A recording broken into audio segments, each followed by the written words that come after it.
Descriptive में दो चीज़ें हैं, कंटेंट भी बहुत ज़्यादा इंपॉर्टेंट रोल प्ले करता है और दूसरी बात आता है कि स्ट्रक्चरिंग पे बहुत ज़्यादा मेहनत लगती है। Yes sir. तो आपने अपने डिस्क्रिप्टिव को, क्योंकि आपने बोला कि मैंने फेज़ 1 से लेकर जब आप फेज़ 2 पे गए तब आपने अपने डिस्क्रिप्टिव के ऊपर और वर्क करना स्टार्ट किया, तो आपने क्या क्या चीज़ें की और आपने अपने डिस्क्रिप्टिव के ऊपर कमांड कैसे बनाई? सर जैसा मैंने बोला कि जनवरी से ही मैंने न्यूज़पेपर रीडिंग स्टार्ट कर दी थी। अब न्यूज़पेपर रीडिंग से बेनिफिट वही हुआ कि ओपिनियंस पता चलते चले गए, ट्रेंडिंग टॉपिक्स पता चलते चले गए। तो सर मैंने सीधे डिस्क्रिप्टिव क्वेश्चन राइटिंग पे मैंने जंप नहीं किया, और क्योंकि डिस्क्रिप्टिव क्वेश्चन राइटिंग अगर मैं करने उस टाइम पे करना स्टार्ट करता तो मेरे पास उतना टाइम नहीं बच पाता कि मैं क्यूआरई कवर कर पाऊँ, जनरल अवेयरनेस कवर कर पाऊँ।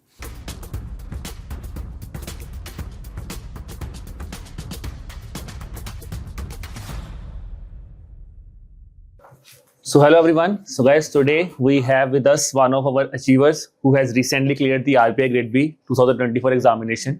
इनका नाम है शेखर कुमार और ये बिहार से हैं। और इनके बारे में देखिए सबसे इंपॉर्टेंट चीज़ क्या है, जनरली आप सबने सुना होगा कि SBI एक one of the prominent bank है और हमने बहुत बार देखा कि SBI से बहुत बच्चे RBI में शिफ्ट करते हैं। बट इनमें खासियत क्या थी कि SBI में प्रोबेशनरी ऑफिसर थे, पिछले 5 साल से बैंक में थे और अब इनके पास एक फुल ब्रांच थी। तो एक ब्रांच का लोड हैंडल करना, उसके साथ साथ प्रेपरेशन के लोड को हैंडल करना। और इसमें एक इंपॉर्टेंट चीज क्या थी कि कई बार ना हम एग्जाम दे देते हैं बट हम इस उम्मीद में हमेशा बैठे रहते हैं कि हो जाएगा, अंदर से पता नहीं होना बट पता है कि लगे होता है कि नहीं हो जाएगा हो जाएगा। ये उस चीज में बहुत क्लियर थे। जैसे इन्होंने बोला कि मैंने पहले 2 अटेम्प्ट दिए तो मुझे सर पता था कि मेरा प्री नहीं होने वाला, मैं इतना सीरियस नहीं था। लास्ट ईयर अटेम्प्ट दिया तो मेरा पूरा फोकस प्री पे ही था कि बस प्री हो जाए, मेंस की फोकस नहीं था, कि मेंस की तैयारी नहीं थी। और उन्होंने बोला सर इस साल मुझे लग गया था कि मुझे प्रेपरेशन इस हिसाब से करनी है, पूरा साल उन्होंने प्रेपरेशन की कि इस बार तो बस निकालना ही है। ठीक है, तो I want all of you guys to give him a round of applause.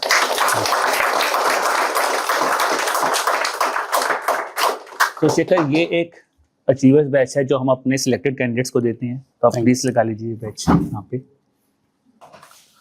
और उसके साथ शेखर ये हमारे एक वॉल ऑफ फेम है जहाँ पे हमारे सिलेक्टेड कैंडिडेट्स जो भी हमारे साथ जुड़े हैं एडोटैप में, तो हम चाहते हैं कि आप भी एक ऑनर कीजिए, जो आप अपना अचीवर्स का अपनी एक पोर्ट्रेट यहाँ पे प्लेस कर दीजिए हमारे वॉल ऑफ फेम में। Sir please do the honour.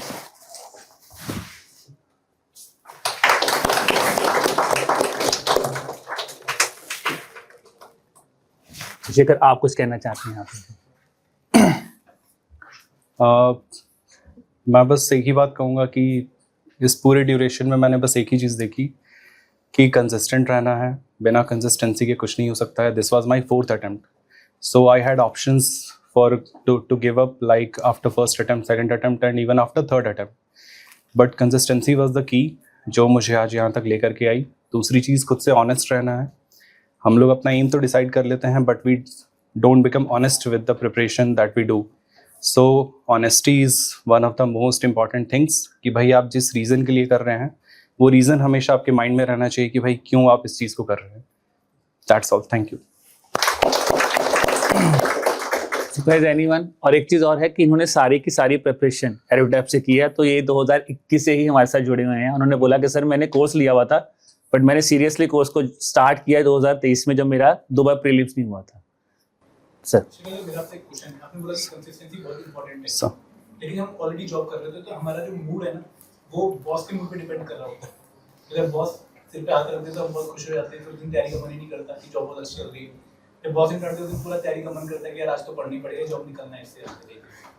तो आप वो कंसिस्टेंसी कैसे मेंटेन कर रहे थे despite having a very good job of SBI? वो मोटिवेशन कहाँ से आ रही थी? सर आई वुड से कि इसमें इंटरेस्ट की बात है सर, कि इंटरेस्ट आपका कहाँ लगता है। अगर किसी का इंटरेस्ट पब्लिक डीलिंग पे है कि भाई हमको पब्लिक डीलिंग ज़्यादा करना है, मेरे से इंटरव्यू में भी ये क्वेश्चन पूछा गया था कि भाई why do you want to join RBI. So I said कि भाई एरिया जो है वो ज़्यादा कवर होगा रिजर्व बैंक ऑफ इंडिया में इफ़ आई सर्व। तो उन्होंने बोला कि भले आप एरिया ज़्यादा कवर कीजिएगा लेकिन डायरेक्ट इम्पैक्ट आप ब्रांचेस से ही कर सकते हैं, तो इसलिए आपका पब्लिक सेक्टर बैंक में आपका काम करना ज़्यादा ज़रूरी है। लेकिन मेरा इंटरेस्ट ये नहीं था कि मैं डायरेक्ट इम्पैक्ट डालूँ, मेरा इंटरेस्ट ये था कि भाई मैं ज़्यादा एरिया कवर करूँ जो कि ज़्यादा इंटीग्रल वे में उस चीज़ पे इम्पैक्ट डाले। तो interest sir it is one of the most important things जिसके बेसिस पे आप कंसिस्टेंट रह सकते हैं कि वो है। एक मेरा क्वेश्चन है कि जैसे आपने फर्स्ट अटेम्प्ट दिया, सेकंड अटेम्प्ट दिया, थर्ड अटेम्प्ट दिया, तो थोड़ा सा डीमोटिवेशन आ जाता है कि क्यों कर रहा हूँ मैं इतनी मेहनत, I have a good stable job so I should enjoy my life. तो वैसे नहीं आया कि अब छोड़ देता हूँ? How did you continue with the like third and fourth attempt? Ma'am as I said that it was my interest all along. पहले से मेरे मन में था कि भाई रिजर्व बैंक ऑफ इंडिया में जाना है, उसी के लिए काम करना है। तो मैम भले ही कितनी भी हर्डल्स आई, कभी ब्रांच में ज़्यादा लेट तक डिले रहना पड़ता था। ऑडिट के टाइम पे तो हम लोग को सुबह 8 बजे से लेकर रात के 9-10 बजे तक रहना पड़ता था। But despite all those things, क्योंकि इंटरेस्ट वहाँ का था, तो फिर इसीलिए वो काम करते चला गया। तो फाइनली पुलिस क्या किया? सर देखते हैं। और इनके फेवरेट टीचर कृतिका मैम आप ही हो, तो इन्होंने बोला कि इन्होंने मतलब ये अभी मुझे बता रहे थे कि सर मैंने बाकी प्लेलिस्ट देखी, मेरे पास टाइम बहुत कम होता था, पर कृतिका मैम की आई थिंक मैंने 400 के आसपास वीडियोस थी, बट उसमें मैं 150 वीडियोस तक पहुंच गया था। तो दैट शोज के आप जो आरबीआई पढ़ा रहे हो नोटिफिकेशंस वो कितनी ज़्यादा हेल्पफुल है। एंड गाइज एनीवन एल्स जिसको कोई क्वेश्चन पूछना है किसी और को? नहीं, चलिए। सो शेखर, ये हम अपने जो भी अचीवर्स आते हैं उनको एक बुक देते हैं, तो ये बुक आपके लिए है। बुक बहुत इंटरेस्टिंग है, करेज टू बी डिसलाइक्ड, ठीक है। वैसे हम चाहते हैं आप कभी भी ऐसे मूड में ना हो कि आपको डिसलाइक करे, but still it's a good book and I hope you must read it. ठीक है, thank you everyone, thanks a lot. So hello everyone and guys, welcome to the channel, जहां पे हम आपको एक अचीवर्स के साथ इंट्रोड्यूस करवाते हैं हमारे सक्सेस स्टोरी सेशन में। आज के हमारे अचीवर की जर्नी बहुत ही स्पेशल है, बिकॉज जनरली हम लोग ये सुनते हैं कि एसबीआई में जो भी लोग गए हैं उनका अगला ड्रीम होता है आरबीआई।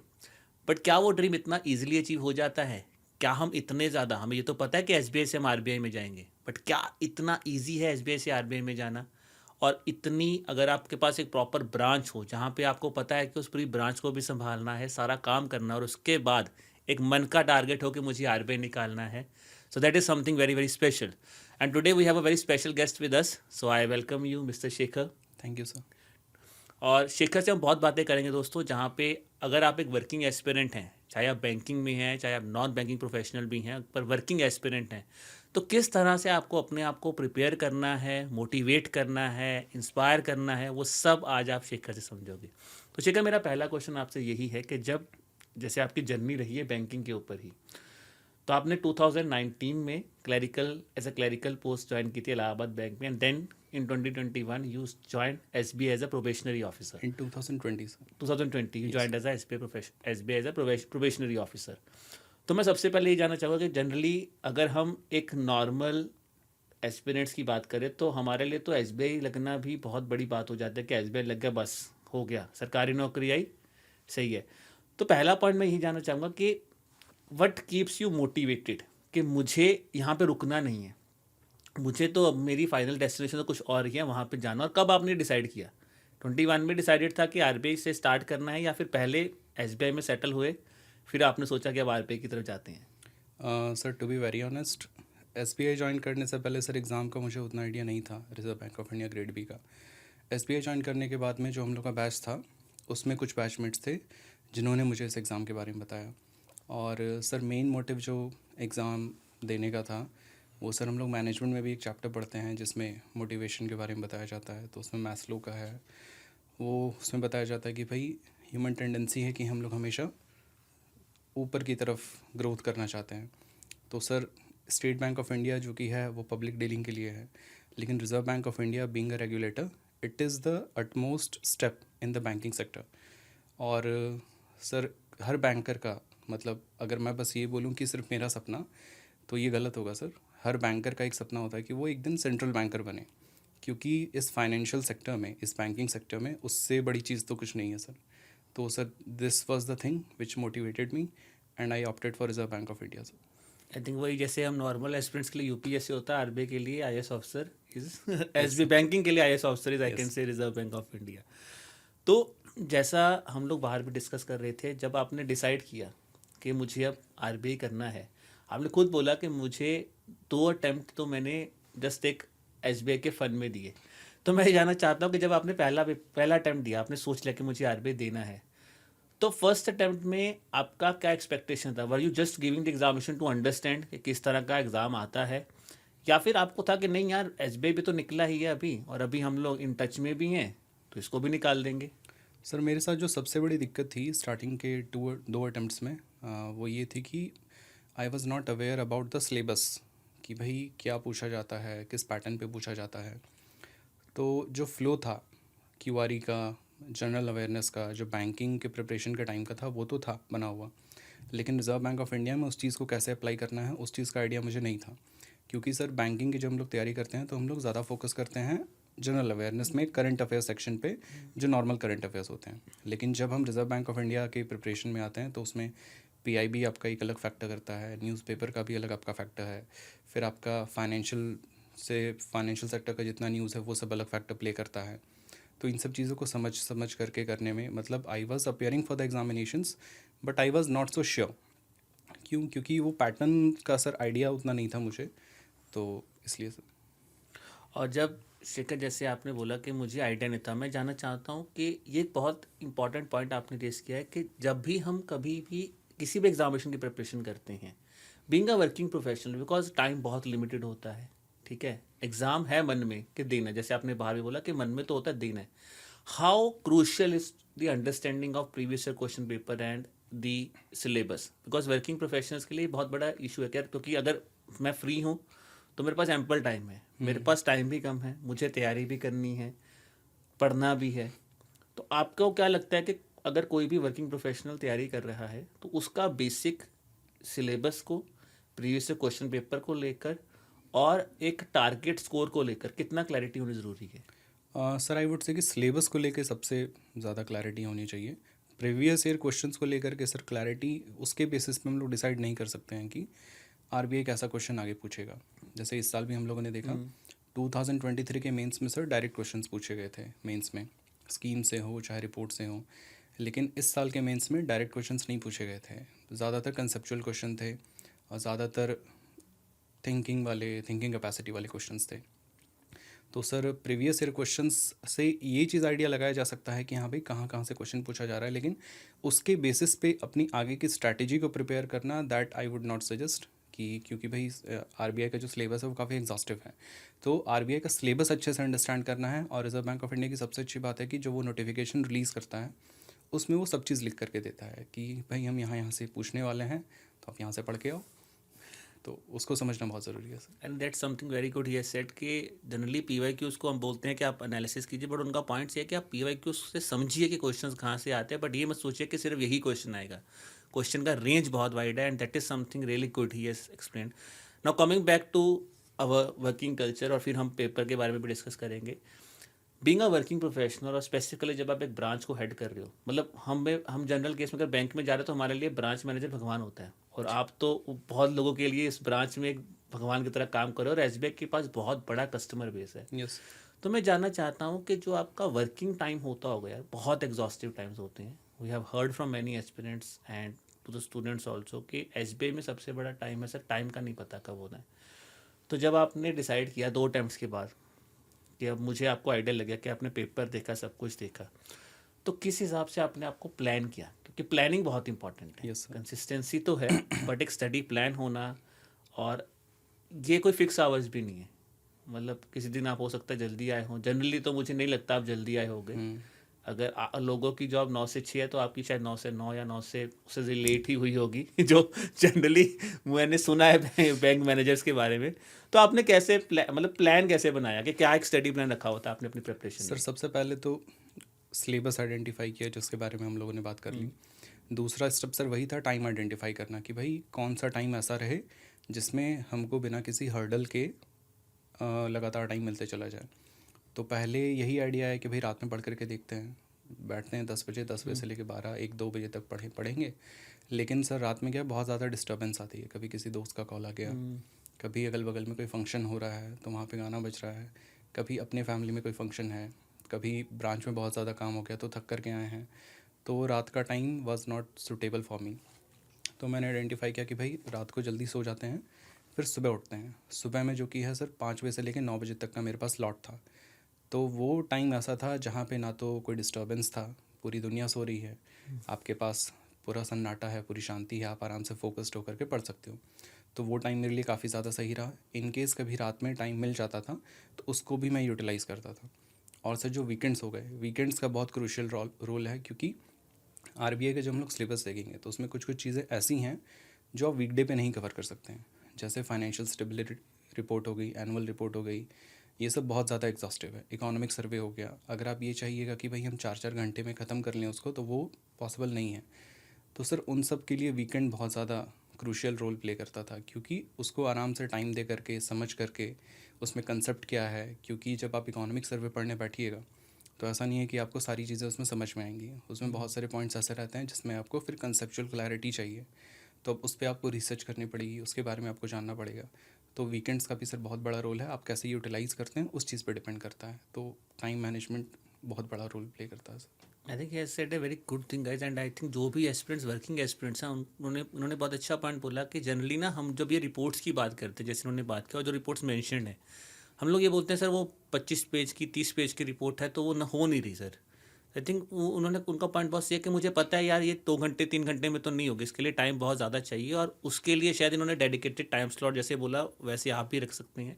बट दूसरा पॉइंट है, जैसे आपने बोला कि मैंने इन चीज़ों के लिए टाइम स्लॉट रखा, बट इसमें एक चीज़ आती है descriptive answer writing, yes sir. दूसरा आता है static component, and specifically finance and management is always dominated by static component. आपका मैनेजमेंट का थ्योरी, फाइनेंस स्टैटिक पढ़ा होना चाहिए, एंड कहीं ना कहीं इकोनॉमिक एंड सोशल इश्यूज़ का बेसिक अंडरस्टैंडिंग। तो आपने, क्योंकि आपने 4 अटैम्प्ट दिए, ठीक है, तो मैं जानना चाहता हूँ कि क्या आपके फर्स्ट 2 जॉब अटैम्प्ट्स जो आपने दिए थे, तो क्या आपका बेसिक कवर हो चुका था, या फिर आपने ये कवरेज भी जो की है ये 2022 सेकेंड अटैम्प्ट के बाद स्टार्ट की थी? और दूसरा बात है कि इनको आपने कैसे मैनेज किया, बिकॉज करंट अफेयर खुद ही इतना वास्ट है, जैसे आपने बोला कि जनरल अवेयरनेस इतना वास्ट होता है कि सर उसको तो कवर करते करते, और मैंने बहुत सुना है because being a current affair person I know कि बहुत बच्चों का डाउट होता है सर ये नहीं कवर होने वाला, ये तो इतना फैल गया है। बट जो चीज़ लिमिटेड है, फाइनेंस लिमिटेड है, मैनेजमेंट लिमिटेड है, ये ऐसे का स्टैटिक कंपोनेंट लिमिटेड है, तो आपने इनको कैसे मैनेज किया? मतलब इसके लिए प्रॉपर टाइम स्लॉट था या फिर पहले कर चुके थे? सर मेरी स्ट्रैटेजी क्या थी कि सबसे पहले मुझे स्टैटिक का सिलेबस ख़त्म करना है। मैंने जब जनवरी से प्रिपरेशन स्टार्ट की लास्ट ईयर की, ये 2024 एग्ज़ाम की, तो जनवरी से सबसे पहले मैंने स्टैटिक पोर्शन पे फोकस किया। स्टैटिक पोर्शन फाइनेंस का, मैनेजमेंट का, ईएसआई का, वो सब ख़त्म कर लिया। इसके अलावा सर जो बात रही जनरल अवेयरनेस की, जनरल अवेयरनेस में भी सर यही समझना सबसे ज़्यादा ज़रूरी है कि क्या क्या पढ़ना है। जनरल अवेयरनेस में हम लोग का जो बेसिक कंसेप्ट रहता है वो ये कि सिर्फ जो नॉर्मल करंट अफेयर्स हैं वो सब पढ़ लें, लेकिन सर उसको अलग अलग पार्ट्स में डिवाइड करके पढ़ना वो ज़्यादा सही रहता है। जैसे मेरा मानना ये था कि भाई जनरल अवेयरनेस में आपके 4 पार्ट्स हैं। पहला तो नॉर्मल करंट अफेयर्स जो सब आपके आ रहे हैं, दूसरा फिर आपका फाइनेंस से रिलेटेड, क्योंकि जब भी हम लोग प्रीलिम्स का क्वेश्चन देखते हैं तो उसमें मेजॉरिटी जितने सारे क्वेश्चन रहते हैं वो फाइनेंस से रिलेटेड रहते हैं। मतलब 80 क्वेश्चन में से 40-45, तो अगर किसी का कमांड उस पर अच्छे से हो जाए तो अच्छे खासे क्वेश्चंस उसमें अटेम्प्ट किए जा सकते हैं। तीसरी चीज़ सर पीआईबी। अब पीआईबी में क्या है कि पीआईबी की वेबसाइट करना काफ़ी ज़्यादा एग्जॉस्टिव है, तो उसके लिए एक अच्छा सोर्स होना चाहिए कि जहाँ से हम लोग पीआईबी अच्छे से कर सकें। और सर चौथी चीज़ schemes and reports. Schemes and reports के बारे में हम लोग के माइंड में ये रहता है कि जब मेंस का एग्ज़ाम आएगा तब हम लोग कर लेंगे, लेकिन मेंस के एग्ज़ाम में सर इतनी सारी चीज़ें कवर करने की हो जाती हैं। स्टैटिक का रिवीजन हो गया, डिस्क्रिप्टिव की प्रैक्टिस हो गई, फिर आप स्कीम्स इतनी सारी हैं 80-90-100 के आसपास, रिपोर्ट्स है 30-40 के आसपास, तो उतना ज़्यादा उस टाइम पे माइंड पे सेट कर पाना पॉसिबल नहीं हो पाता है। तो इन फैक्टर्स को समझ करके, इन सारे पिलर्स को समझ करके जनरल अवेयरनेस का स्टार्टिंग से अगर कोई इस पर फोकस करे तो चाहे वो प्रीलिम्स हो चाहे वो मेंस हो, उस टाइम पे उतनी प्रॉब्लम किसी भी कैंडिडेट को नहीं होगी जितनी प्रॉब्लम जनरली कैंडिडेट्स फील करते हैं सर वहाँ पे। और जैसा आपने एक पॉइंट बोला कि मैंने सर जनरल अवेयरनेस में आइडेंटिफाई किया, तो आपका जब वो टाइम स्लॉट जो भी आपने रखा हुआ था करंट अफेयर्स के लिए, तो आपने किस हिसाब से स्टार्ट किया करंट अफेयर्स को? बिकॉज जैसे आपने बोला कि ऑब्वियसली बात है पिलर्स इंपॉर्टेंट है, बट जो नॉर्मल करंट अफेयर्स हैं, कई बार जनरली जो मुझे लगता है बहुत बच्चे गलती करते हैं, ये करते हैं कि वो नॉर्मल करंट अफेयर को ही पढ़ लेते हैं, इनसे पढ़ने शुरू कर देते हैं। शायद आरबीआई वेबसाइट हो गई, स्कीम्स हो गई, रिपोर्ट्स हो गई, उसको बच्चा कहता है कि कोई नहीं, अभी फेज़ 1 है, ये की वेटेज ज़्यादा है। जबकि आपने बहुत सही पॉइंट किया कि अगर पिछले 2 साल से देखो जाए तो नॉर्मल जीए करंट अफेयर्स की वेटेज कम हुई है, जो कि कहीं ना कहीं 21-22 में बहुत ज़्यादा थी। बट हमने खुद ऑब्जर्व किया है 2023 का एग्जाम ले लीजिए, 2024 में इसकी वेटेज कम हुई है। तो आपका क्या प्लान ऑफ एक्शन रहता था? मतलब आपने करंट अफेयर्स में किस चीज़ को सबसे पहले टारगेट किया कि जो चीज़ें दोनों फेजेस में कॉमन आती है आपने उनको पहले पढ़ना स्टार्ट किया, या फिर आप कहते थे कि नहीं मेरे को डेली पढ़ना ही है, मतलब जो था वो पढ़ रहे थे डेली? मेरा सर डेली पढ़ने का था, और मेरे माइंड में एक बात सेट थी कि ये जो पोर्शन है ये प्रीलिम्स में भी हेल्प करेगा, मेंस में भी हेल्प करेगा और इंटरव्यू में भी हेल्प करेगा। तो जब तक मैं इसको शुरू से पढ़ना नहीं देखता हूँ तब तक मेरे माइंड में कंसेप्ट क्लैरिटी नहीं होगी, मेरा कंटेंट डेवलप नहीं होगा। तो मैंने इसके लिए क्या किया था सर, सबसे पहले तो मैंने एक डेली करंट अफेयर्स पढ़ने के लिए सोर्स रखा था।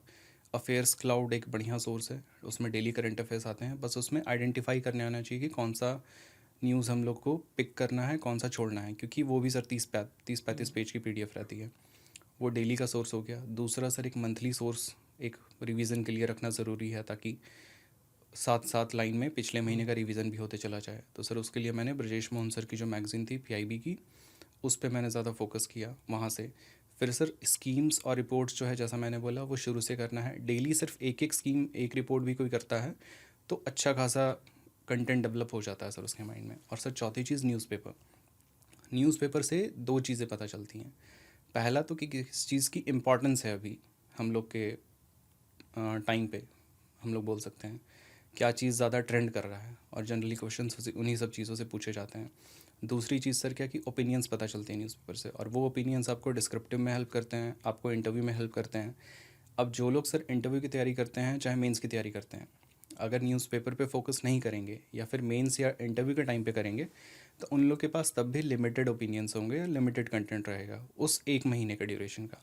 लेकिन अगर कोई एक आदमी जनवरी से ही, स्टार्टिंग से ही उस चीज़ पे लगा हुआ है, तो कंटेंट काफ़ी रिच हो जाता है उसमें। और सर हम लोग इकोनॉमी में, फाइनेंस में देखेंगे कि कहीं ना कहीं चीज़ें एक दूसरे से कनेक्टेड हैं। तो जब वो कंटेंट डेवलप होता है तो फिर वो इंटरकनेक्टेडनेस वाली चीज़, क्वालिटी किसी भी कैंडिडेट में इजीली डेवलप हो जाती है।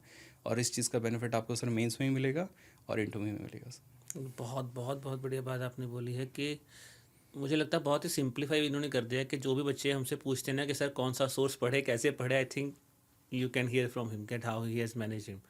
तो अब बात करते हैं, जैसे आपने बात किया कि मैंने सब कुछ मैनेज किया, बट ऑब्वियसली बात है यार, कहीं ना कहीं जब एग्ज़ाम क्लियर ना हुआ हो, स्पेसिफिकली प्रीलिम्स ही क्लियर ना हुआ हो, तो पहला तो फोकस ये होता है कि प्रीलिम्स ही हो जाए, यस सर। है ना। जैसे आपने बोला कि मैंने जब 23 का एग्ज़ाम दिया था तो मेरा सिर्फ एक, मतलब मैं नहीं कहता एक, बट कहीं ना कहीं एक मन में ये होता है कि कम से कम ये तो हो जाए, क्योंकि अब ऑब्वियसली बात है कि इतनी अच्छी पोस्ट पे बैठे हो, शायद बैक ऑफ द माइंड इतना प्रेशर नहीं है, बट एक साइकोलॉजिकल प्रेशर तो क्रिएट हो जाता है ना कि यार एक एग्ज़ाम दे रहा हूँ, उसका पहला फेज ही क्लियर नहीं हो रहा, तो मैं दूसरे की तैयारी कर भी रहा हूँ, तो शायद इतना फ्रूटफुल नहीं है, पता नहीं वो काम आएगी कि नहीं आएगी। तो मैं जानना चाहता हूँ कि वो जब 23 का एग्ज़ाम आपने दिया, I want you to carry to experience students about that year, क्योंकि तब आपका पहली बार प्रीलिम्स भी क्लियर हुआ, आप मेंस में भी बैठे, यस और सर। आपने एनालाइज कर लिया था जो आपने हमें बताया है। आप मुझे खुद, आप स्टूडेंट्स को बताइए, गाइड कीजिए कि क्या गलती वो ना करे जो शायद आपने 23 में की थी, नहीं तो शायद हो सकता आप 2023 के ऑफिसर होते यस और 23 में बैठे होते। मैंने सर जो नोटिस किया वो ये कि 2023 में वही मेरा सबसे ज़्यादा फोकस मेरा प्रीलिम्स पे था। तो जनरल करंट अफेयर्स और फाइनेंस का तो मैंने करना शुरू कर दिया था, लेकिन स्टैटिक का पोर्शन मेरा उतना कवर नहीं हुआ था। स्टैटिक का उतना पोर्शन कवर नहीं हुआ था। दूसरी चीज़, न्यूज़पेपर रीडिंग मेरी उस टाइम पे नहीं थी। तो जैसा मैंने बोला कि न्यूज़पेपर का बड़ा रोल होता है एक तो ट्रेंडिंग टॉपिक्स के बारे में पता करने का और कंटेंट ओपिनियंस डेवलप करने का, वो चीज़ मेरा नहीं हो पाया था, जो मुझे मेंस में, जिसके चलते बहुत ज़्यादा दिक्कत हुई थी। और वही जो, क्योंकि मेंस क्लियर नहीं हुआ 2023 में, तो उस चीज़ से सीख ले करके फिर मैंने उस चीज़ को इस साल इम्प्लीमेंट किया कि भाई इस साल शुरू से हम लोग को उस चीज़ पे फोकस करना है। तो मतलब आप इनकी ना एक चीज़ बहुत अच्छी है कि इनको बहुत पहले जज हो जाता है अपने आप में, मतलब मुझे बहुत अच्छी चीज़ लगती है, और ये हर कैंडिडेट में होनी चाहिए। बिकॉज अभी जब हम, आपने देखा होगा जब हम इंट्रो भी करे तभी इन्होंने बोला कि मतलब मुझे 20-21 में पता सर, इन्होंने बोला कि सर 21 का एग्ज़ाम मैंने 20 का ऐसा दिया था कि मुझे 21 में तो मैंने था कि मैं बस शौक के लिए दे रहा हूँ, 22 में थोड़ा सा सीरियस हुआ, 23 में जाके मुझे झटका लगा, और 24 में फाइनली मैंने उस झटके को बोला नहीं अब मुझे करना है। तो now coming to this examination preparation, क्योंकि देखिए वर्किंग एस्पिरेंट, जैसे आपने बोला कि स्टडी आवर्स आपने मैनेज किए, पर जब नोटिफिकेशन आया और जब आपने एग्ज़ाम को फाइनल लेवल पे जब हमारा एग्ज़ाम आया, तो मैं सबसे पहले जानना चाहता हूँ फेज़ 1 को लेके, क्योंकि फेज़ 1 में देखिए जैसे आपने बोला करंट अफेयर्स आपका स्ट्रॉन्ग है, आपने अच्छी तरह मेहनत की, बट क्वांट, रीजनिंग और इंग्लिश बहुत इंपॉर्टेंट, और जैसे आपने 2023 का प्री निकाला, और 2023 का pre was one of the toughest preliminary examination if I से, ठीक है, तो वो बहुत टफ प्रीलिमिनरी एग्जामिनेशन था। और अगर मैं 2024 के प्रीलिम्स की एग्जाम बात करूँ, मैंने कहा ईजी है, बट कंपेरेटिव टू 2023 का एग्जामिनेशन यस थोड़ा सा हमें ये लगा था कि हाँ हो सकता है, करंट अफेयर्स की बात कर रहा हूँ।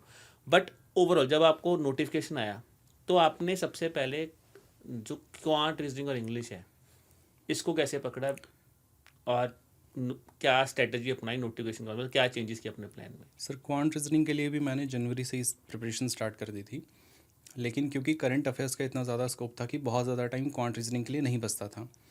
तो सर मैंने जो स्ट्रैटेजी उसके लिए अपनाई थी, क्या किया था, अड्डा 247 एक एप्लीकेशन है, उस पर क्या होता है कि 5-5 क्वेश्चंस के मिनी मॉक्स आते हैं, क्वांट के, रीजनिंग के भी और इंग्लिश के भी। तो सर मेरा आधे घंटे में ही 3-4 मिनी मॉक्स में दे सकता था उस पर आराम से।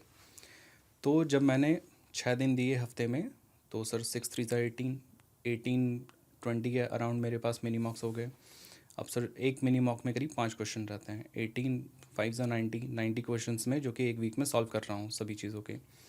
तो सर उससे क्या हुआ कि 2 चीज़ें पता चली कि कौन सा चैप्टर पढ़ने की ज़रूरत है और कौन सा चैप्टर वीक है।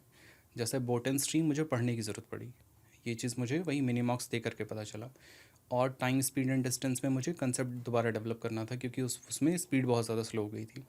तो क्योंकि प्रैक्टिस बनी हुई थी और क्योंकि मिनी मॉक्स से तो बहुत ज़्यादा टाइम लगता नहीं था, अब जो जिस चैप्टर पे मेहनत करने की ज़रूरत थी उसके लिए वही वीकेंड का टाइम मैंने चूज़ किया था।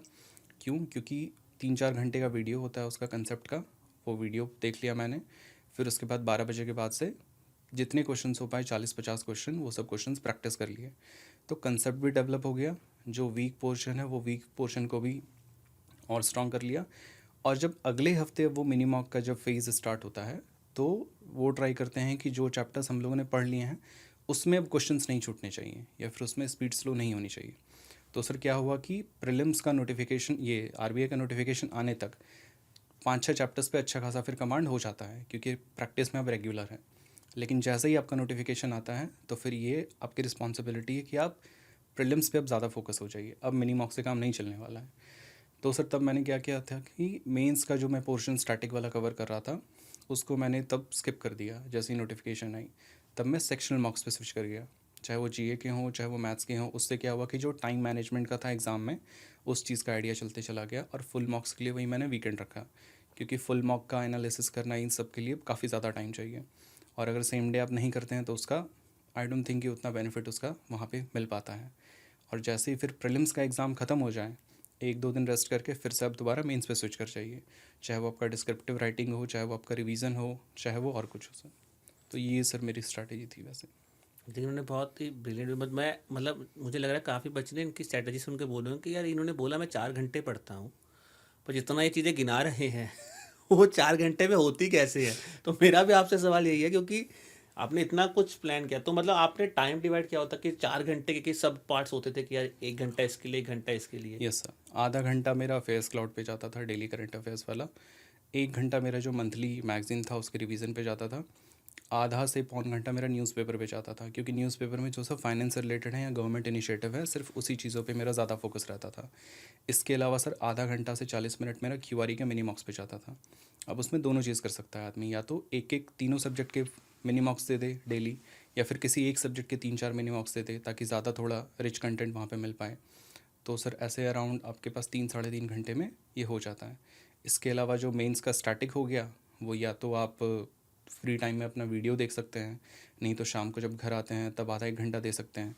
किसी दिन अगर आप जल्दी घर आ गए तो फिर तब उस पर टाइम दे सकते हैं। किसी दिन जल्दी सो करके उठ गए तब वहाँ पे, मतलब वो सर अकोमोडेट हो जाता है। एक बार आपके मन में वो एफ़र्ट लेने वाला चीज़ डेवलप होना चाहिए कि भाई मुझे ये करना है।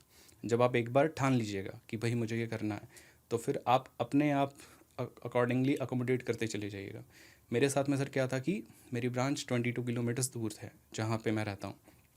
तो पहले मैं 8:30 पहले मैं 9 बजे तक निकल जाया करता था, लेकिन जब फिर उसके बाद प्रिपरेशन में फुल फ्लेज लग गया तो निकलने का टाइम मेरा धीरे धीरे डिले होते चला गया। क्यों? क्योंकि इंपॉर्टेंस ज़्यादा फील हुई उधर देने की, तो उधर थोड़ा टाइम कम हुआ। फिर उसके बाद माइंड में रहता था कि भाई घर जल्दी जा कर के पढ़ना है। तो सर जो अगर मान लीजिए 7 बजे चाहे 8 बजे मैं ब्रांच से निकल रहा हूँ, तो मन में वो एक रहता था कि आधा घंटा कम से कम इसको रिड्यूस किया जाए, ताकि वो आधा घंटा मेरे पास घर पे बच जाए और उसमें फिर मैं वो चीज़ डेवलप कर लूँ। तो सर ऐसे मैनेज होते चला गया धीरे धीरे। तो आई थिंक ये यहाँ पे आपने ना बड़ा अच्छा पॉइंट जो है कि एक ब्रांच मैनेजर जनरली मैंने खुद ऑब्जर्व किया एसबीआई में, ब्रांच मैनेजर जो लेट आ रहा है तो आप समझ लो वो तैयारी कर रहे हैं, ठीक है। तो मैं ये जानना चाहता हूँ, जैसे अब आपने बोला कि मैं ऑब्वियसली क्योंकि ब्रांच मैनेजर हैं तो काफ़ी ज़्यादा साइनिंग वर्क्स कह लीजिए, काफ़ी ज़्यादा अप्रूवल्स देनी पड़ती हैं। जैसे आपने बोला कि मैंने टाइम सुबह वाला भी लेट किया और आने वाला जल्दी किया।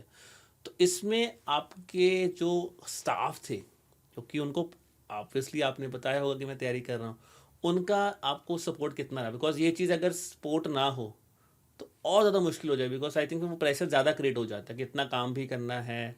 और अगर ना हुआ तो आपको पता, जैसे हम लोग, मैंने ट्राई किया जल्दी करने की, बट मुझे लगता है कई बार नहीं होता है कि आप कोशिश बहुत करते हो, बट अगर काम प्रॉपर ना हुआ हो तो डे एंड भी करना है, सारा कुछ देखना भी है।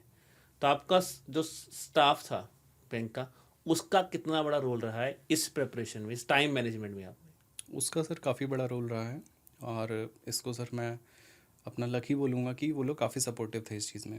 उन लोगों का ऐसा नहीं था कि भाई ये तो तैयारी कर रहे हैं तो इनको परेशान किया जाए, वैसा नहीं था sir. They were very supportive. वो लोग भी चाहते थे कि सर का हो जल्दी, जाए। हाँ वो लोग भी चाहते थे सर का हो जाए और जल्दी जल्दी सब काम रैप अप हो जाए, ताकि सब लोग जल्दी घर जा सके, क्योंकि वो लोग भी सर जल्दी घर जाना चाहते हैं। तो उस चीज़ का बेनिफिट फिर हम लोग को मिल जाता है। तो मतलब आप ऐसे तो नहीं थे क्या, मतलब आप पॉजिटिव किस तरह के बॉस थे आपके? वो उनके एक होता है ना ब्रांच मैनेजर कि यार ये तो इसकी ट्रांसफर हो जाए, ये जाए, नहीं या सर, फिर नहीं आप सर, वैसा नहीं था सर। हम मेरे ब्रांच में सर जो हम लोग हैं, हम लोग लगभग सब सेम ही एज ग्रुप के हैं, तो Okay. काफ़ी फ्रेंडली एनवायरनमेंट है हम लोग का, तो वैसा सर कुछ नहीं होगा। ठीक है। तो अब आते हैं, जैसे हमने फेज़ 1 डिस्कस कर लिया, फेज़ 2 के बारे में। फेज़ 2 की बड़ी इंटरेस्टिंग स्टोरी इनके पास। इन्होंने बोला कि जब मैंने अप्लाई करने का बारे में सोचा तो मुझे मेंस एग्जामिनेशन की छुट्टी नहीं मिली है ना। तो मैं चाहता हूँ कि एक तो यार आपने एग्ज़ाम भी, अब पता ऑब्वियसली बात है यार, मैनेजमेंट नोज, ठीक है।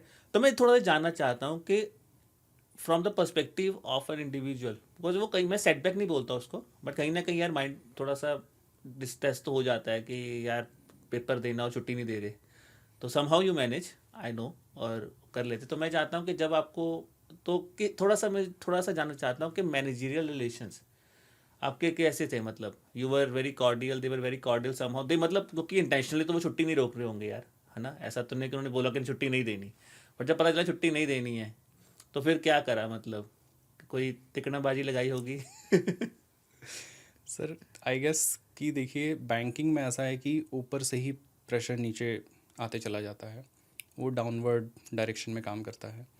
तो अगर वो लोग भी छुट्टी नहीं देते हैं तो फिर इसके पीछे उन लोग का भी कुछ वैसा रीज़न रहता है कि भाई ये काम निकल जाए, क्योंकि टारगेट्स का आजकल बहुत प्रेशर है बैंकिंग इंडस्ट्री में। तो सर भले मतलब छुट्टी फर्स्ट टाइम पे तो नहीं मिल पाई, लेकिन फिर कुछ एक्सक्यूजेस बना करके वो कॉपरेट करने पे डिपेंड करता है कि आप कैसे उस चीज़ को मैनेज करते हैं। तो सर वो चीज़ काम आई फिर। तो दैट समथिंग गुड अगर आप एसबीआई में जॉब कर रहे हैं, बट आई थिंक बहुत लोग एसबीआई वाले भी इसको देख रहे होंगे। तो मुझे लग रहा है अगली बार कोई बच्चा ऐसे छुट्टी मांगेगा तो कहेंगे कि पहले इसको देखो, इसका पेपर क्लियर तो नहीं हुआ इसका फेज़ 1। तो sir now as we have discussed about phase 1 examination, अब हम जब फेज़ 2 की बात करते हैं तो फेज़ 2 में सबसे इंपॉर्टेंट कंपोनेंट है डिस्क्रिप्टिव, ठीक है। और क्योंकि ऑब्जेक्टिव की आप प्रिपरेशन कर ही रहे थे, तो जब आपने डिस्क्रिप्टिव पेपर को हैंडल किया तो मैं चाहता हूँ कि उसमें देखिए 2-4 चीज़ें, क्योंकि सबसे पहले चीज़ तो, क्योंकि descriptive is the only part of in the whole examination जहाँ पे student expresses himself, yes sir. Because वहाँ पे कोई ये नहीं है कि इसका आंसर है इसका बी, ये किसी का ए हो सकता है, किसी का ए को रिप्रेजेंट करने का तरीका कुछ भी हो सकता है। और दूसरा पॉइंट ये है कि डिस्क्रिप्टिव में 2 चीज़ें हैं, कंटेंट भी बहुत ज़्यादा इंपॉर्टेंट रोल प्ले करता है, और दूसरी बात आता है कि स्ट्रक्चरिंग पे बहुत ज़्यादा मेहनत लगती है। Yes sir. तो आपने अपने डिस्क्रिप्टिव को, क्योंकि आपने बोला कि मैंने फेज़ 1 से लेकर जब आप फेज़ 2 पे गए तब आपने अपने डिस्क्रिप्टिव के ऊपर और वर्क करना स्टार्ट किया, तो आपने क्या क्या चीज़ें की और आपने अपने डिस्क्रिप्टिव के ऊपर कमांड कैसे बनाई? सर जैसा मैंने बोला कि जनवरी से ही मैंने न्यूज़पेपर रीडिंग स्टार्ट कर दी थी। अब न्यूज़पेपर रीडिंग से बेनिफिट वही हुआ कि ओपिनियंस पता चलते चले गए, ट्रेंडिंग टॉपिक्स पता चलते चले गए। तो सर मैंने सीधे डिस्क्रिप्टिव क्वेश्चन राइटिंग पे मैंने जंप नहीं किया, और क्योंकि डिस्क्रिप्टिव क्वेश्चन राइटिंग अगर मैं करने उस टाइम पे करना स्टार्ट करता तो मेरे पास उतना टाइम नहीं बच पाता कि मैं क्यूआरई कवर कर पाऊँ, जनरल अवेयरनेस कवर कर पाऊँ। तो सर उस फेज़ में मैंने क्या किया कि जिस किसी दिन भी मुझे टाइम मिलता था, चाहे वो वीकेंड हो गया, चाहे कभी वीकडे पे कभी एक्स्ट्रा टाइम मिल गया, तो कोई फाइनेंस का अगर एडिटोरियल है फाइनेंस के टॉपिक से रिलेटेड, उस पर मैं प्रेसी लिखता था। अब क्योंकि एग्ज़ाम में भी प्रेसी पूछता है तो फिर उसकी भी प्रैक्टिस होती चली गई।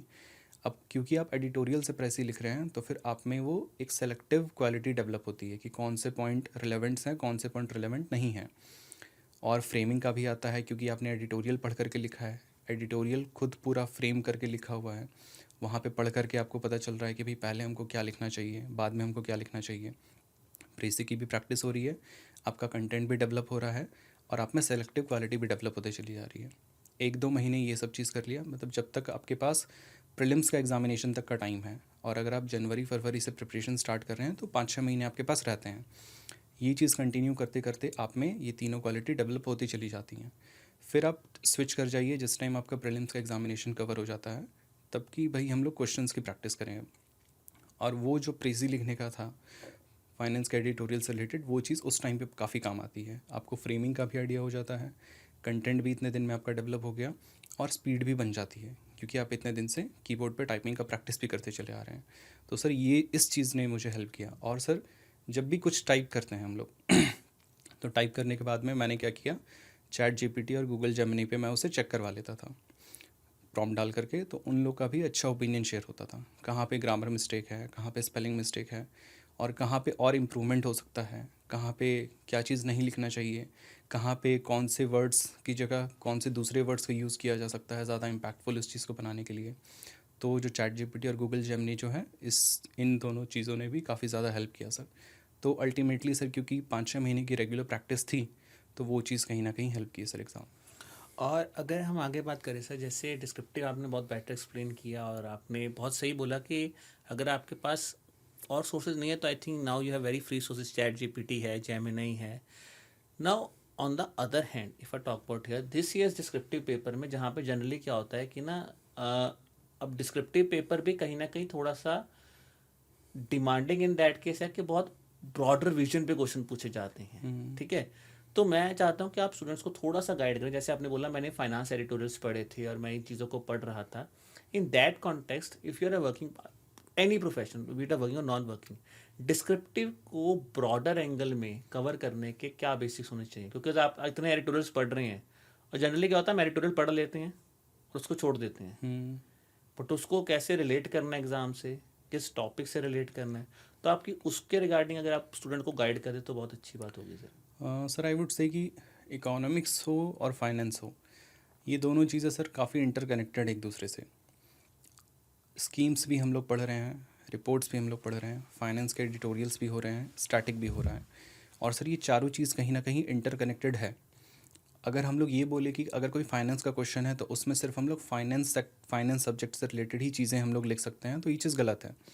जब आप इतने दिनों तक ये चारों चीज़ों पे फोकस करेंगे तो फिर आपको वो इंटरकनेक्टेडनेस फील होती है, आपको चली जाएगी कि भाई सब चीज़ एक दूसरे से इंटरकनेक्ट है। और जब आप डिस्क्रिप्टिव की प्रैक्टिस कीजिएगा, प्रेसी लिखने की प्रैक्टिस के बाद में डायरेक्ट जब क्वेश्चंस पे आप स्विच कीजिएगा, तो अपने आप उधर से कंटेंट अट्रैक्ट करते चले जाइएगा। फाइनेंस में आप ईएसआई के कुछ कंपोनेंट्स आप लिखिएगा, कुछ आप स्टैटिक लिखिएगा, कुछ आप जनरल अवेयरनेस के लिखिएगा। कोई रिपोर्ट आपके ध्यान में होगी, अगर मान लीजिए पॉवर्टी से रिलेटेड चाहे एम्प्लॉयमेंट से रिलेटेड, उसका डेटा आप वहाँ पे लिख दीजिएगा क्योंकि रिपोर्ट्स आपने पहले से की है। स्कीम्स आप क्योंकि पहले से करते चले आ रहे हैं तो इनिशिएटिव्स के बारे में वहाँ पे लिख सकते हैं। किसी स्कीम में अगर कोई ड्रॉबैक है और किसी एडिटोरियल ने उसको पॉइंट आउट किया है कि ये स्कीम अच्छी है लेकिन इसका ये ड्रॉबैक है, जैसे अभी 3-4 दिन पहले एक एडिटोरियल आया था कि स्किलिंग के लिए हम लोग इतना ज़्यादा फोकस कर रहे हैं लेकिन स्किलिंग में दिक्कत क्या है। तो स्किल इंडिया मिशन हम लोग का चल रहा है लेकिन उसमें क्या क्या ड्रॉबैक्स है वो उस ओपिनियन से पता चला। तो ऐसे सर करके इंटरकनेक्ट करके और कंटेंट पढ़ करके वो माइंड में डेवलप हो जाता है कि आपको इस तरह से अप्रोच रखना है और इस तरह से आपको लिखना है।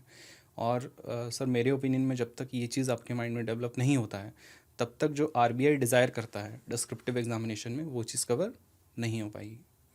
चलिए सर, दैट्स रियली गुड। अब हम डिस्क्रिप्टिव से थोड़ा सा ऑब्जेक्टिव पर है, जो कि इस बार का वन ऑफ दी जिसने बोल्ड किया बच्चों को। Yes sir. क्योंकि अगर मैं ईएसआई की बात करूँ तो ऑब्वियसली ईएसआई में the shocking part was it was all about reports.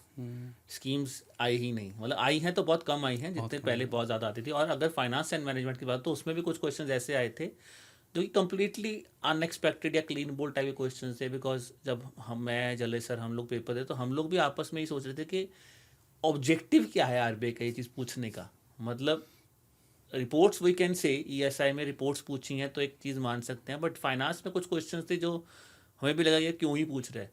No when you are sitting in the examination obviously आपको पता आपने इतना पढ़ा है, ये चीज़ की है। मतलब मैं कहता हूँ कि वो एग्जाम में shocker is not in case of question के क्या चीज़ है, शॉकर इन केस ऑफ कि आप जो एक्सपेक्टेशन अंदर गए थे वो एक्सपेक्टेशन आपको वहाँ पर नहीं दिखी। तो आपने पहले तो मुझे बताओ कि किस हिसाब से आपने उस चीज़ को मैनेज किया एग्जाम में। दूसरा पार्ट ये, जैसे आपने स्टार्टिंग में भी बताया था कि मैंने तो पूरा सर कॉम्प्रिहेंसिवली पढ़ा था, बट उस पेपर के बाद भी क्या आपने एनालाइज किया कि सर जो क्वेश्चन आए थे ना इस रिपोर्ट्स पे ये एक्सपेक्टेड थे, मतलब हमें पता था कि इस रिपोर्ट पे क्वेश्चन आएंगे? सर जैसे ही पहले हम लोगों ने बात की कि आरबीआई अपने नोटिफिकेशन में खुद बताता है कि आपको इन सब चीज़ों से पढ़ना है। उस आरबीआई के नोटिफिकेशन में लिखा हुआ है कि वर्ल्ड बैंक की वर्ल्ड डेवलपमेंट रिपोर्ट से हम लोग पूछेंगे, एनुअल रिपोर्ट से हम लोग पूछेंगे, करेंसी फाइनेंस रिपोर्ट है, और मैक्सिमम रिपोर्ट से आया था क्वेश्चन, वर्ल्ड इकोनॉमिक आउटलुक से क्वेश्चन आया था, वो भी मेंशन है वहाँ पे कि भाई हम लोग उससे पूछेंगे एग्ज़ाम में क्वेश्चंस। और क्योंकि अप्रोच मेरा वही था कि इस चीज़ पे डिपेंड करना, एक रिस्क लेना कि इस पोर्शन में आरबीआई पूछेगा, इस सेक्शन में आरबीआई पूछेगा, इससे अच्छा है कि एग्जॉस्टिवली पूरा कवर कर लिया जाए। और जो क्वेश्चन था सर वो ज़्यादातर कंसेप्ट से रिलेटेड था कि आपकी कंसेप्चुअल क्लैरिटी कितनी है। तो जब आप पूरा एग्जॉस्ट करके कवर करते हैं पूरे सिलेबस को, तो कंसेप्ट सर ऑटोमेटिकली डेवलप होते चला जाता है, क्योंकि वही इंटरकनेक्टेडनेस के बारे में जो मैंने बताया, तो आपको रीज़न समझ में आता है कि इस चीज़ को क्यों लॉन्च किया जा रहा है। स्किल इंडिया अगर लॉन्च हुआ तो वो क्यों लॉन्च हुआ, क्योंकि वो हम लोग आज भी जानते हैं कि स्किल इंडिया इंडेक्स में, ये स्किलिंग इंडेक्स में हम लोग का जो पोजीशन है वो काफ़ी ख़राब है। उसको डेवलप करना है, तब जा कर के एम्प्लॉयमेंट अपॉर्चुनिटीज़ और मिलेगी। वो एम्प्लॉयमेंट अपॉर्चुनिटीज़ जब ज़्यादा मिलेगी तो सब लोग का डिस्पोजेबल इनकम है वो बढ़ेगा। जब डिस्पोजेबल इनकम बढ़ेगा तो वो अल्टीमेटली जीडीपी के ग्रोथ में काम आएगा। तो हम लोग सर स्कीम से सीधे आ गए हम लोग जीडीपी की ग्रोथ पे। तो ये चीज़ सर डेवलप तभी होगी जब आप सारी चीज़ों को कवर करके चलते हैं, और वही चीज़ इस साल के पेपर में थी। और तो ये सर अप्रोच रखना ज़्यादा सही रहेगा। ठीक है। और जैसा कि आपने बताया रिपोर्ट्स, तो आपने जो ये रिपोर्ट्स थी वो कहाँ से प्रिपेयर की? बिकॉज ऑब्वियसली आपके पास इतना टाइम भी नहीं है और ये बहुत ज़्यादा डिटेल रिपोर्ट्स हैं। मैं बात करूँ ये जो 6-7 रिपोर्ट्स हम बात कर रहे हैं, economic survey, union budget, world development report, trends and progress report on currency and finance, हर साल क्वेश्चन भी आ रहे हैं इन रिपोर्ट्स में से। तो आपने क्या अप्रोच फॉलो की थी? क्या आप डिटेल्ड वेबसाइट पे गए थे to look at the overview, या फिर आपने कोई उसमें भी कोई समराइजेशन चीज़ों को उठाया था वहाँ से? सर अगर मैं वर्किंग प्रोफेशनल नहीं होता तब मैं डिटेल्ड रिपोर्ट कर पाता, लेकिन क्योंकि टाइम का बहुत ज़्यादा शॉर्टेज था तो इसीलिए डिटेल्ड कर पाना उतना पॉसिबल था नहीं। आरबीआई की जो एनुअल रिपोर्ट है वही सर 400-500 पेजेस की होती है, तो उसको सर कवर कर पाना ओरिजिनल कंटेंट से वो काफ़ी मुश्किल है। तो सर एड्यू टैप का बहुत बड़ा रोल है यहाँ पे। जो स्कीम्स टैप है, रिपोर्ट्स टैप है, आरबीआई टैप है, वहाँ पे काफ़ी क्रिस्प नोट्स थे समराइज्ड वे में, चाहे वो एनुअल रिपोर्ट हो, चाहे वो करेंसी फाइनेंस रिपोर्ट हो। और उसके अलावा कृतिका मैम की वीडियोस भी आई थी उस पर, तो उन सब से ज़्यादा कंसेप्ट क्लैरिटी हुआ। अगर कुछ चीज़ खुद से पीडीएफ पढ़ के अगर नहीं क्लियर हुआ तो वो वीडियो में क्लियर हो गया था वो, तो सर वहाँ से बहुत हेल्प मिली थी। ठीक है। जैसा आपने अभी डॉक्यूमेंट्स के बारे में बताया, तो मैं आपसे एक चीज़ अपने इनसाइट से पूछना चाहता हूँ कि जनरली क्या होता है कि जब हम डॉक्यूमेंट्स की बात करते हैं ना, तो एक बहुत कॉमन क्वेश्चन निकल के आता है कि सर ये डॉक्यूमेंट लेंथी है। जब मैं स्कीम्स की बात करता हूँ या फिर मैं आरबीआई नोटिफिकेशंस की बात करता हूँ, बिकॉज टेक्निकल भी हैं, थोड़ा सा स्टूडेंट्स के माइंड में आता है लेंथी है। तो आपको क्या लगता है कि मतलब लेंथी डॉक्यूमेंट की तरफ हमें लेंथ देखनी ज़्यादा इंपॉर्टेंट है इन चीज़ों में? बिकॉज ये ना कॉमन कंसर्न है, वर्किंग एस्पिरेंट्स के लिए तो बहुत बड़ा कंसर्न है कि सर ये ना बहुत बड़ी मैगजीन है, आपका स्कीम स्टेप बहुत बड़ा है, आपका रिपोर्ट स्टेप भी कहीं ना कहीं बड़ा है, और आपका आरबीआई न्यूज़ स्टेप भी बड़ा आ जाता है इन द कंटेक्स्ट के, चाहे 4 नोटिफिकेशन है बट अब वो सर आपने 10 पेज में कवर किया, बहुत बड़ी कवर की है। तो आपसे मैं एक ऑनेस्ट एडवाइस जानना चाहता हूँ कि you have read from them, आपको क्या लगता है कि क्या this is something students must not focus on length, they must focus on the understanding, या फिर आपको लगता है कि नहीं सर लेंथ भी मैटर कर जाती है? दो चीज़ है सर यहाँ पे। ये जो आपने प्रॉब्लम अभी बताई कि लेंथ ज़्यादा हो जाती है, ये प्रॉब्लम तब डेवलप होती है जब स्टूडेंट्स उस चीज़ पे तब फोकस करते हैं जब फील होता है कि भाई अब इस चीज़ को पढ़ने का टाइम आ गया तो अब ये करनी पड़ेगी, जो कि जनरली होता है प्रीलिम्स के बाद। प्रीलिम्स के बाद बच्चे स्कीम्स पे, रिपोर्ट्स पे, क्योंकि मैंने खुद किया है वो चीज़ सर। मैंने भी लास्ट ईयर 2023 में प्रीलिम्स के बाद इन सब चीज़ों पे फोकस किया था, और क्योंकि इतनी सारी स्कीम्स है, इतने सारे रिपोर्ट्स हैं, उन सबको माइंड में सेट कर पाना उतने शॉर्ट टाइम में बिना रिवीजन के वो पॉसिबल नहीं है। और इसीलिए सर वो शुरू से वो करना वो ज़्यादा सही है, क्योंकि अगर लेंदी भी है तो अगर आप डेली एक एक भी करते हैं, आपके पास 5-6 महीने का आपके पास पीरियड है, तो वो काफ़ी अच्छे से कवर हो जाती है और रिपीट भी होती है सारी स्कीम्स। एक स्कीम का ज़रूरी नहीं है कि सिर्फ एक ही महीने उसकी कोई न्यूज़ आएगी, 2 महीने बाद भी न्यूज़ आती है। कोई अगर बीच में किसी अलग तरह की रिपोर्ट आ गई, उसमें भी उस स्कीम का जिक्र रहता है, चाहे एडिटोरियल आप कर रहे हैं तो उसमें उसका कुछ आइडिया रहता है, तो वैसे रिवीजन भी होते चली जाती हैं। और सर दूसरी चीज़ रही लंदी रिपोर्ट्स की, जैसे एफएसआर हो गई, करेंसी फाइनेंस हो गई, तो उसको सर पूरा तो करना पड़ेगा। क्यों? क्योंकि वो सिर्फ डेटा नहीं देता है आपको, वो बहुत सारी चीज़ों का ओपिनियन, बहुत सारी जो अच्छी चीज़ें हैं उसके बारे में भी। जैसे जो हम लोगों ने last year financial stability report की थी, या फिर शायद करेंसी एंड फाइनेंस रिपोर्ट, उसमें एक पोर्शन था डार्क पैटर्न्स का। वो सर कहीं और पढ़ने का नहीं था, वो उसी रिपोर्ट में मेंशन था, सारे डार्क पैटर्न्स के बारे में उसमें डिस्क्राइब किया गया था। तो जब तक कोई उस रिपोर्ट को नहीं करेगा अच्छे से, उसको कैसे पता चलेगा? और वो ऐसा टॉपिक है कि उस पर 400 वर्ड्स का डिस्क्रिप्टिव आराम से पूछा जा सकता था। और अगर इनकेस पूछ भी लेता, क्योंकि 2023 में रिपोर्ट्स के बेसिस पे डिस्क्रिप्टिव क्वेश्चंस पूछे गए थे, तो सर जब तक हम लोग रिपोर्ट्स को पूरी तरह से नहीं करेंगे, क्योंकि रिपोर्ट्स आपको फिगर्स तो दे ही रहे हैं, ओपिनियंस भी देते हैं, अलग से एक दूसरे एरिया में वो डिप भी लगाते हैं कि भाई इस चीज़ पे ज़्यादा फोकस करना है, तो इसलिए रिपोर्ट्स को वास्टली करना ही ज़्यादा कन्वीनियंट रहेगा सर एग्ज़ाम्स के पॉइंट ऑफ व्यू से। तो I think that's really good, हमने पूरा कंटेक्स्ट समझ लिया। बट थोड़ा सा मैं अब आपसे पूछना चाहूँगा, then we will come to the interview part here, yes. कि जैसे मैराथन्स भी जैसे बहुत लोग होते हैं, और बहुत लोग जैसे आप लोग ना, हम बिल्कुल एग्ज़ाम से पहले सोचते हैं कि चल इसको कर लेते हैं। Same goes with marathons. Marathons जैसे हम लोग करते हैं वीक पहले, तो बहुत बच्चे इस एक्सपेक्टेशन में आता है कि बस इस मैराथन से सब कुछ हो जाएगा। तो आपका मतलब कि आप काफ़ी टाइम से पढ़ रहे थे, तो how you have utilize this marathon sessions, मतलब that were you were basically quite instinct के बस मुझे इसमें सिर्फ अपना रिवीजन पॉइंट निकालना है, जो जो चीज़ सही नहीं पड़ी वो पढ़नी है, क्या फिर आपने भी पूरा एक बार था कि नहीं पर लेट्स हो जाएगा, मतलब मेरा पूरा 6 महीने सारे कंप्लीट हो जाएंगे यहाँ से? मेरा था सर कि रिवीजन जितनी ज़्यादा से ज़्यादा हो जाए, चाहे वो किसी भी पॉइंट ऑफ व्यू से हो, चाहे वो खुद से पढ़ करके हो रिवीजन, चाहे वो वीडियोस देख करके हो रिवीजन, चाहे वो सेक्शनल मॉक्स दे करके हो, चाहे वो फुल मॉक दे करके हो, रिवीजन जितनी ज़्यादा हो उतना ज़्यादा अच्छा है। क्योंकि जितनी ज़्यादा बार आप रिवाइज़ कीजिएगा उतना ज़्यादा आपका सिलेबस और ज़्यादा अच्छे से कवर होगा, कंसेप्ट उतना ज़्यादा क्लियर होगा। तो सर चाहे वो किसी भी मीडियम में हो, चाहे वो वीडियो देख करके हो, चाहे पीडीएफ पढ़ करके हो, वो रिवीजन मैंडेटरी है सर। ठीक है। And now coming to the interview part, ठीक है, जब आपका फेज़ 2 हुआ, अब इंटरव्यू में अगर मैं बात करूँ तो ऑब्वियसली मैं आपसे 2 चीज़ें पूछूंगा। सबसे पहला बात, मॉक इंटरव्यूज़ का कितना प्रोमिनेंट रोल होता है? Because when you are in a bank, ठीक है, आपको पता होता है कि यार मेजरली चीज़ों से आप यूज टू होते हो कि क्या हो रहा है, क्या सर्कुलर्स नहीं आ रहे हैं, किस तरफ बैंकिंग सेक्टर मूव कर रहा है, कहाँ कहाँ पे आपसे क्वेश्चन एक्सपेक्टेड है, which I am assuming is an advantage working in a banking sector. Yes. तो ये भी है कि क्या ये एडवांटेज वाकई ही होता है? ठीक है। और दूसरा पॉइंट ये है कि अदर देन दैट, ठीक है, जब आपने मॉक इंटरव्यूज़ दिए तो आपने ऐसा क्या चीज़ नई ट्राई की जहाँ पे आपको लगा कि उसने आपकी बहुत हेल्प की फाइनल इंटरव्यूज़ में? मॉक इंटरव्यू सर बहुत बड़ा रोल रहता है। 2 पीओवी से इसको हम लोग समझेंगे सर कि पहला तो ये कि आपको माहौल मिलता है कि किस माहौल में आपसे वहाँ पे क्वेश्चन पूछे जाएंगे।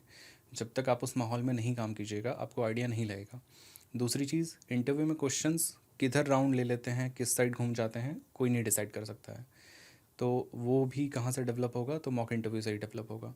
जब तक आप मॉक इंटरव्यू नहीं देते हैं आपको क्वेश्चंस का जो पूरा कैनवस है उस चीज़ का आइडिया नहीं लग पाएगा कि कहाँ से क्वेश्चंस पूछे जाएंगे, किधर टर्न ले लेगा। जितने ज़्यादा आप मॉक इंटरव्यू दीजिएगा उतना ज़्यादा आपको आइडिया होगा। हम लोग चाहे तो फाइनेंस से स्टार्ट करके ग्रेजुएशन पे, चाहे क्लास 10 हम लोगों ने कहाँ से किया, वहाँ पे कब आपका इंटरव्यू स्विच कर जाएगा कोई आइडिया नहीं है। तो इसलिए सर मॉक इंटरव्यू का बहुत बड़ा रोल है इसमें। ठीक है। और क्योंकि इन्होंने एडोटैप के मॉक इंटरव्यूज़ भी ज्वाइन किए थे, बट आई थिंक इनके साथ एक बहुत इंटरेस्टिंग पार्ट था, इन्होंने मुझे अभी हम डिस्कस भी कर रहे थे कि आपने उस मॉक इंटरव्यूज़ में जो स्टूडेंट सिलेक्टेड थे उसमें से भी आपने एक अपना बैच बनाया था शायद बैंकिंग एस्पिरेंट्स का। यस। तो मैं जानना चाहूँगा कि वो जो आपने ग्रुप बनाया बैंकिंग एस्पिरेंट्स का, उसका आपको कितना ज़्यादा रोल, कितना ज़्यादा बेनिफिट हुआ? उसका बहुत ज़्यादा बेनिफिट हुआ था सर। हम लोग करीब 10-15 लोग थे। हम लोग का एक अलग ग्रुप बना था। हम लोग शाम को गूगल मीट पे एक दूसरे से बैंकिंग से रिलेटेड जितने सारे क्वेश्चंस हो सकते थे उतने सारे क्वेश्चंस हम लोग एक दूसरे से पूछने की कोशिश करते थे ताकि पता चले कि भाई नॉर्मल ट्रेंड क्या है। क्योंकि बैंक में सर एक एरिया ऑफ ऑपरेशन नहीं है, कोई ब्रांच ऑपरेशंस में है, कोई कॉरपोरेट क्रेडिट में है, कोई एमएसएमई के साइड में है आपका, कोई अलग अलग डिपार्टमेंट्स में, कोई एचआर में है। तो उन सारे डिपार्टमेंट्स में कौन कौन सी चीज़ें एक नॉर्मल लेवल पे जाननी चाहिए लोगों को, वो उस चीज़ से हम लोग को पता चली क्योंकि मैं ब्रांच ऑपरेशंस में था और उसके पहले मैंने एमएसएमई में काम किया था, तो मुझे एमएसएमई की और ब्रांच ऑपरेशंस की नॉलेज थी, लेकिन एचआर से रिलेटेड, कॉर्पोरेट क्रेडिट से रिलेटेड इन सब की उतनी नॉलेज नहीं थी। तो क्योंकि वहाँ पे हम लोगों ने उतने सारे क्वेश्चंस डिस्कस किए, फिर हम लोग आरबीआई से रिलेटेड भी क्वेश्चंस डिस्कस करते थे, तो मुझे जितने पॉइंट्स पता थे वो मैं शेयर करता था, दूसरे लोगों को जो चीज़ पता थी वो उन लोगों ने शेयर की। तो इस तरह से, एक तरह से बोला जाए तो एक क्वेश्चन बैंक जैसे बोलते हैं हम लोग, वो एक हम लोग के पास कंटेंट क्वेश्चन बैंक का डेवलप हो गया कि इतनी सारी चीज़ों से लिया जा सकता है। दूसरा, क्योंकि हम लोग मॉक इंटरव्यू दे रहे थे आपस में, तो फिर स्पॉन्टेनियसली कैसे आंसर करना है, किस वे में आंसर करना है, क्या गलती हो गई, ये चीज़ हम लोग एक दूसरे को बताते थे। तो इन सब चीज़ों के चलते इंटरव्यू की जो प्रैक्टिस होती थी वो थोड़ी अच्छी हो गई थी सर। और sir now coming to the final interview, because it is an assumption कि जनरली जो बैंकिंग एस्पिरेंट्स हैं उनको ग्रिल किया जाता है। यस। मतलब एग्जाम्पशन नहीं, बट मेरे को लगता है कि क्योंकि वो उनको ढूंढते हो कि अब आप बैंकिंग से आए हो तो कहीं ना कहीं ग्रिलिंग होती होगी। तो आपका इंटरव्यू किस तरह का था? कोई ऐसा मोमेंट आया जहाँ पे आपको लग रहा है कि ग्रिलिंग हो रही है, या फिर जो चीज़ें आपने डिस्कस की थी अभी जो आपने बोला बताया मैंने, हम लोगों ने बैंकिंग में ये चीज़ें सब पूरा का पूरा ओवरव्यू हमने डिस्कस किया था, उसका आपको कोई एडवांटेज मिला फाइनल इंटरव्यू में? Yes sir, as I said कि बैंकिंग से रिलेटेड बहुत सारी टर्मिनोलॉजीज़ का आइडिया लगा जिसके बारे में पूछा गया था वहाँ पे। क्योंकि मैं बैंक से था तो फिर मेरे इंटरव्यू में ज़्यादातर क्वेश्चंस बैंकिंग से रिलेटेड ही थे, तो उस चीज़ में हेल्प हुई वहाँ पे। और सर ग्रिलिंग थोड़ी सी हुई थी, सबसे ज़्यादा ग्रिलिंग इसी क्वेश्चन पे हुई थी कि क्योंकि मेरे 5 साल हो गए एसबीआई में और मैं प्रमोट भी हो गया हूँ, एसबीआई में डिप्टी मैनेजर पे था, तो उन लोगों ने यही क्वेश्चन पूछा कि जब आप ऑलरेडी इतनी अच्छी पोजीशन पे काम कर रहे हैं तो why do you want to join RBI.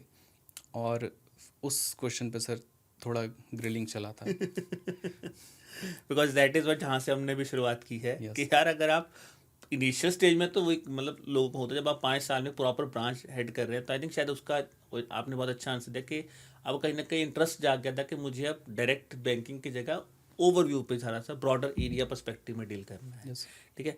Now before we end this session I have an important, because you were a student of Edutap, ठीक है।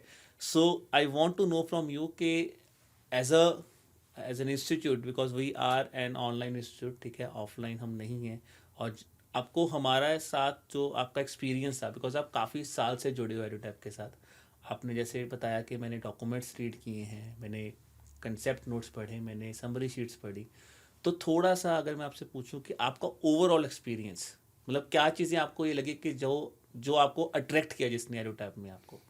सर एडुटैप में सबसे अच्छी चीज़ क्या है कि टाइम बहुत ज़्यादा सेव होता है। अगर आप खुद से उतनी सारी चीज़ों पे रिसर्च कीजिएगा कि भाई स्कीम्स का हमको ये डेटा चाहिए, लेटेस्ट फिगर्स क्या हैं, पास्ट के फिगर्स क्या हैं, चाहे रिपोर्ट्स का क्या है, और जो स्टैटिक पोर्शन है वो भी स्टैटिक पोर्शन में ऐसा नहीं है कि करंट नहीं अपडेट होते रहता है, बहुत सारी चीज़ों की लिमिट्स रिवाइज़ होती चली जाती हैं, बहुत सारी चीज़ों की कंडीशंस रिवाइज़ होती चली जाती हैं। इन चीज़ों पे अगर हम लोग खुद से अपना टाइम इन्वेस्ट करके रिसर्च करके करेंगे तो हम लोग का बहुत ज़्यादा टाइम उसमें एग्जॉस्ट हो जाएगा। तो सर एडुटैप प्लेटफॉर्म के फॉर्म में काम किया जहाँ पे ये सारी चीज़ें इजीली अवेलेबल हो गई, तो काफ़ी ज़्यादा टाइम सेव हुआ। अगर वो चीज़ हम लोग खुद से करेंगे तो सिर्फ सिलेबस कवर करने में ही 2-3 साल चले जाएंगे, लेकिन क्योंकि एक ऐसा प्लेटफॉर्म है जहाँ पे सारी चीज़ें इजीली अवेलेबल हैं, 500 पेज की एनुअल रिपोर्ट 40 पेज में अवेलेबल है, जो सब मेन पॉइंट्स हैं, तो एक भरोसा रहता है सर कि कवर हो गया है तो फिर अब आगे काम बन जाएगा।